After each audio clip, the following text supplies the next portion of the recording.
अस्सलामुअलैकुम दोस्तों आज इंतहाई अफसोसनाक वाक़ये के साथ हाजिर हुआ हूँ।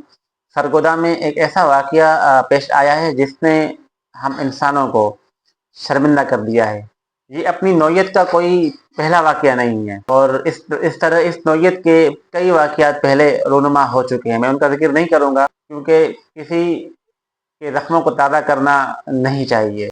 वो लोग जिन्होंने अपने ज़ख्मों को मरहम लगा लिया है, उनके ज़ख्मों से वो मरहम हटाना नहीं चाहिए। मैं फ़िलहाल सिर्फ इसी वाक़ये की बात करूँगा, बाकी आप सब हर एक चीज़ से वाकिफ़ हैं।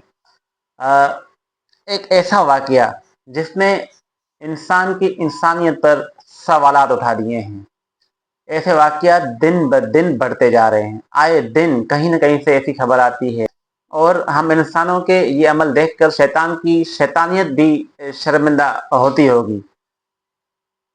इतनी इंसानों में अब इंसानियत नहीं रही जितनी शैतानियत रही है। शायद इतनी शैतानियत अब शैतान में भी नहीं रही होगी। जब वो भी जब वो भी कहीं बैठकर हम इंसानों की ये हरकतें देख रहा होगा तो उसे भी शायद अफसोस हो ही जाए। वाकया कुछ यूँ हुआ है कि एक करीब 7-8 साल की मासूम बच्ची हैं। वो घर से निकलती हैं, एक शॉप पे जाती हैं, ठीक है? और वापस घर नहीं आती। कुछ घंटे गुज़र जाते हैं, वालिदैन परेशान हो जाते हैं कि हमारी जो बच्ची है, मैं बच्ची का नाम नहीं लूँगा, ना ही उनकी कोई तस्वीर दिखाऊँगा आपको, कि हमारी जो बच्ची हैं वो वापस नहीं आई घर। कुछ घंटे गुज़र गए तो वालिदैन परेशान हुए।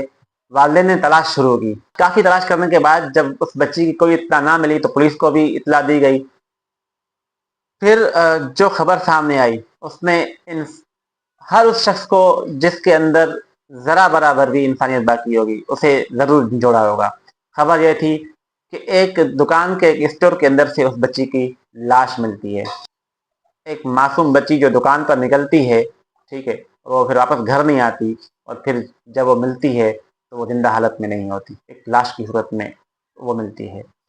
उस दुकान के अंदर इंसान की शक्ल में कुछ दरिंदे सिफ्त, शायद दरिंदे भी इनसे बेहतर होंगे, दरिंदे सिफ्त लोग मौजूद होते हैं जो पहले इस बच्ची को हवस का निशाना बनाते हैं और फिर उसे कत्ल कर देते हैं।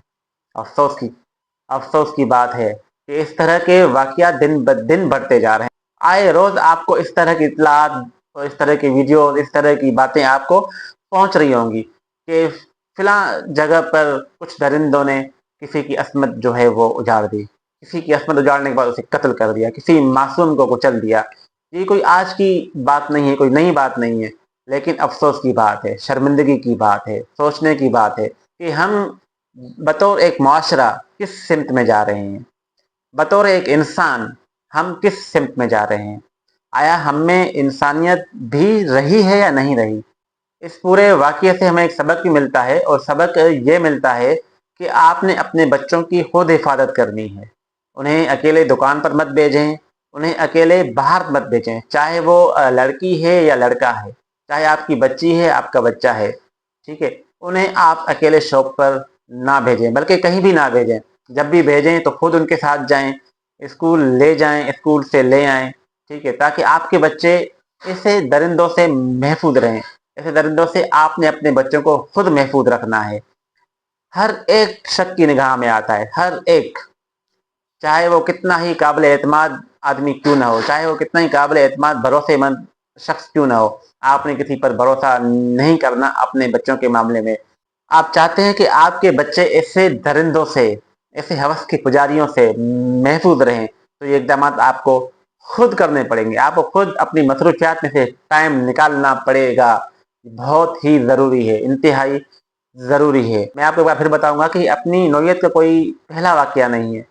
ऐसे वाक़यात ने इंसानियत का सर शर्म से हमेशा झुकाया है। आज हम किस मुकाम पर खड़े हैं, हमें सोचने की ज़रूरत है। और ऐसे लोग और ऐसे तमाम लोग जो इस तरह के वाक़यात में मुलविस हैं, ऐसे दरिंदा सिफ्त लोगों को ऐसी भयानक और इबरतनाक सज़ाएँ देनी चाहिए कि दोबारा कभी कोई ऐसा सोचे भी तो कम से कम 100 बार उसकी रूह कांपे। एक बार नहीं, 100 बार उसकी रूह कांपे। एक बार उसके जिस्म से रूह निकल कर वापस आए, इस तरह का कोई भी एक्ट करने से पहले, इस तरह का कोई भी घिनौना काम करने से पहले, किसी मासूम ज़िंदगी किसी मासूम की ज़िंदगी उजाड़ने से पहले। کسی معصوم کو اپنی درندگی کا نشانہ بنانے سے پہلے ایسے شخص کی روح اگر 100 بار نہیں تو کم سے کم ایک بار ضرور کانپنی چاہیے۔ امید ہے کہ اعلیٰ ادارے اور والدین دونوں اس معاملے کو سبق کے طور پر لیں گے اور آئندہ کے لیے ایسے اقدامات کریں گے کہ دوبارہ کوئی معصوم پھول کسی درندے سے کچلا نہ جائے۔ میں ہوں آصف علی، ملتے ہیں اگلی ویڈیو میں۔ اللہ نگہبان۔